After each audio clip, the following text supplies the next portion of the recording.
Muy buenas noches, buenas tardes, buenos días. Bienvenidos una vez más a sus suaves conversaciones con Frichita Burgos. El día de hoy es 15 de... ¡Uy, Dios mío! Es quincena, 15 de junio del 2025. Son las 6:29 de la tarde, Dios mío. Se está acabando julio. Se está acabando julio y uno ni cuenta se ha dado. Dios mío, ayer no pude hacer el podcast porque me sentí un poquitín aguada de salud, porque me llegó lo que a todas las mujeres les llega. Y me sentía muy cansada, pero cansada como no tienes ni idea, un cansancio de casi de dormir. Pero ya hoy tengo más fuerzas y habrán visto el episodio de hoy que dice Sobre Conversaciones, episodio 154. Leyendas del Ecuador. Uy, miren, estamos julio, un mes importante para la ciudad de Guayaquil, son sus fiestas. Pero yo sé que no estoy hablando de Guayaquil específicamente, estoy diciendo leyendas del Ecuador. Pero dentro de las leyendas del Ecuador muchas se encuentran leyendas guayaquileñas. Entonces en el podcast del día de hoy vamos a hablar acerca de crónicas, un espacio donde la historia y el misterio se dan de la mano. Y hoy viajaremos a través de los rincones encantados del Ecuador, ese país donde cada montaña, cada río, cada callejón tiene su historia que contar. Leyendas que sobreviven al tiempo y que aún se susurran en voz baja, por si acaso son verdad. Pero por si acaso son verdad, porque ponte que no sean verdad. Y vamos a empezar con una historia de nuestro queridísimo Guayaquil. Pero también se lo conoce en otros lados. Y eso es nada más nada menos que la historia de la dama tapada. Empecemos. En Guayaquil, en las noches esas coloniales en donde todavía había caballo y había esas personas que vendían carbón, pasaba algo muy lámpara. Y te lo voy a contar así como guayaquileño. Pasaba algo muy extraño, muy lámpara. Ocurre y acontece que los borrachos se quedaban en las cantinas, en los billares, se quedaban en estos lugares hasta altas horas de la noche. Y no volvían a sus casas. Y muchos de ellos tenían mujeres y tenían hijos. ¿Y qué pasaba? Se chupaban, es decir, se bebían en alcohol. Toda la ganancia se la bebían. Y no les importaba nada más. Eran personas que no les importaba nada más que el alcohol, que el vicio. ¿Saben? Que el vicio. Entonces, pasaba, y dicen por ahí, que aparecía una mujer cuando era de noche y veía a un borracho solo. Pasaba una mujer vestida de negro, así como que iba a un entierro. Pero tenía un velo cubriéndole el rostro. Y eso sí, la man caminaba pavoneándose de un lado para otro, La man era la más guapa del sector, se movía de un lado para otro, tenía un movimiento de caderas buenísimo. Y entonces, ¿qué pasaba? Tenía un pavonear que decían que iba para arriba, para abajo la cadera. Entonces, ¿qué pasaba? El ladrón la veía. Y al momento que la veía el ladrón, se quedaba pero hipnotizado. Porque aparte tenía un olor, un aroma que decían que era como que oler flores, ¿sabes? Entonces, como olía flores, todos los hombres se volvían locos. Y como estaban borrachos, ya tú sabes para qué la querían. Entonces iban que le lanzaban piropos, que le hablaban, que le decían esto, lo otro. Pero ella no les paraba bola. Ella lo único que hacía era seguir caminando. Bueno, pues que estos borrachos no se daban ni cuenta y le iban siguiendo. Hasta que un punto ellos sentían que ya no la iban a alcanzar. Pero ella, por curiosa como es la vida, empezaba solita a disminuir su velocidad. Entonces ellos como que simplemente se emocionaban y decían, ajá, aquí la voy a conquistar, aquí la voy a ir a ver. Entonces se acercaban poquito a poco, así todos engatusantes, ¿no? Porque un hombre borracho se cree el hombre más guapo del mundo, ¿no? Entonces iban todos engatusados y se acercaban porque ya estaban cerca de ella. Y le decía así como que, mijita, dicho la vuelta y quiero verla, pero yo borracho, ¿no? Y al momento en que esa mujer se daba la vuelta, decían que al frente de ellos tenían una visión calavérica. Era ver un muerto.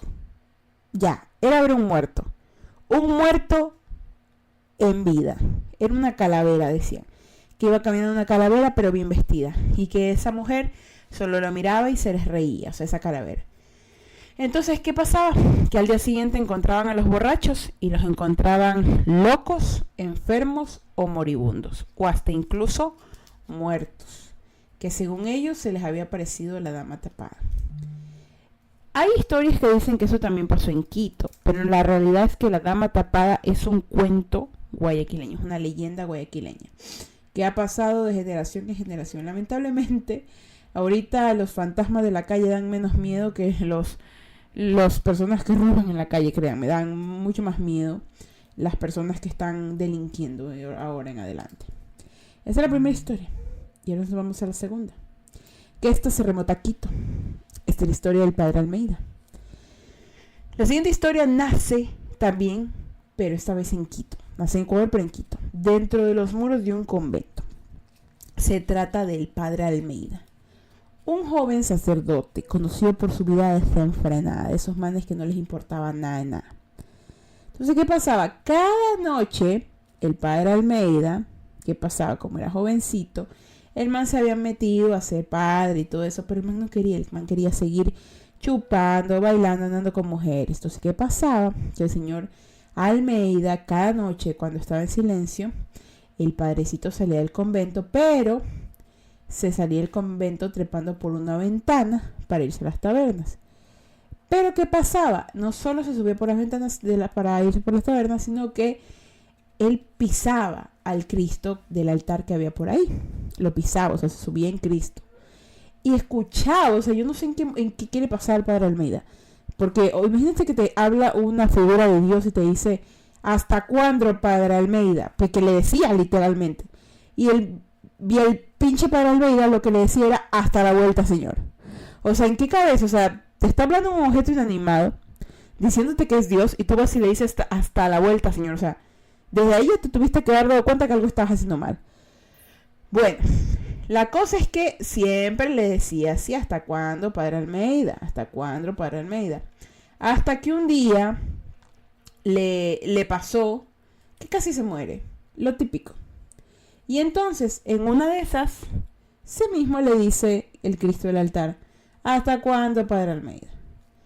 Y ya a esas alturas, reciencito, ahí padre Almeida entendió y se conmocionó, se conmovió por esa visión y dejó la vida de los excesos y se convirtió en un hombre piadoso.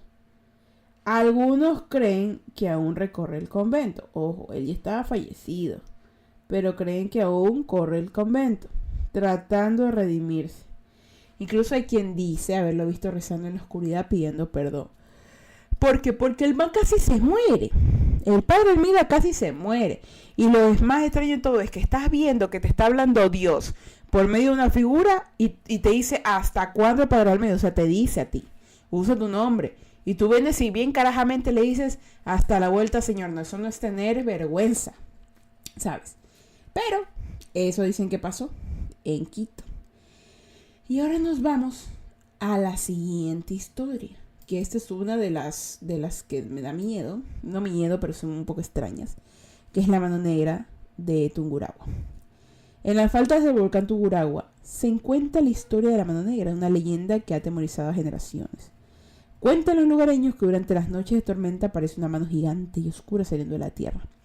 No tiene cuerpo y tampoco tiene rostro, solo una mano que arrastra a quienes han cometido errores y que han fallado en su palabra.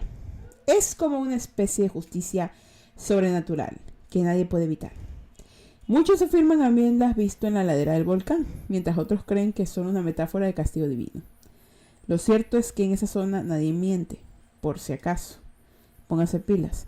La mano negra también se la conoce en otros lugares de la costa porque es una mano de alguien que antes de morir no se bautizó y la mano no se enterró y anda por ahí molestando a los recién nacidos.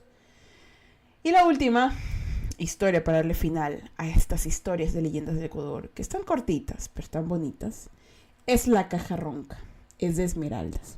Escúchenme atentamente.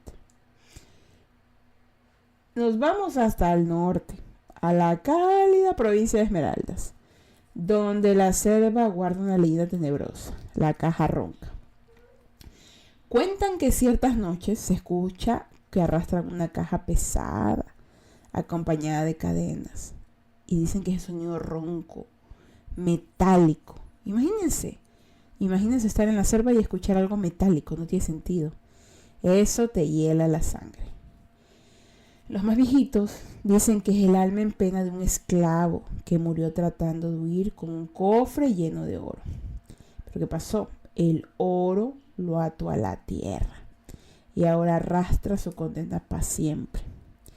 Y dicen que si escuchas la caja ronca, debes correr y no mirar atrás, porque si la ves, ella también te verá. Y la caja ronca no solamente se limita a esmeraldas, sino que dice que la caja ronca tú la puedes escuchar. Y va a pasar que te pueden venir a tocar la puerta a ofrecerte una caja. Y tú lo que tienes que decir es dormirte. Ni siquiera tienes que abrir la caja, porque muy probablemente te pasen cositas malas, cositas paranormales y cositas que probablemente el FBI va a tener que censurar porque nadie le va a creer a tus padres que unos fantasmas te asesinaron. Extraño, ¿no? Escuchar estas cosas ahora a estas alturas de la vida, ¿cierto? Pero bueno, eso fue el Suaves Conversaciones del día de hoy. Muy bonito, las leyendas del Ecuador. En el próximo episodio vamos a seguir hablando de cosas ecuatorianas y guayaquileñas. Porque sí, ¿por qué no? Porque este es mi podcast y yo hago lo que me da la gana y yo soy muy feliz. Y si les interesa saber más leyendas del Ecuador, pueden buscarlas en internet. Leyendas en Ecuador. Yo les hago un resumen, así como que un abreboca para que ustedes mismos se den una vuelta para allá y las disfruten. Y ahora sí, vengan para la bendición. Dios los bendiga, los guarde y los proteja, que Ángel acampe lo suyo, van a sus sueños y Diosito me les dé un día más de vida. Recuerden que si van a beber, no manejen, y si van a manejar, no beban, no sean tontos, no le quiten la vida a alguien. Muchísimas gracias por estar aquí el día de hoy. Y bueno, pues, soy Fercha Burgos y sean felices, carrito mierda. Y yo me voy. No, a mi invierno. Me voy a bañar, me voy a bañar, chicos. Chao, bye.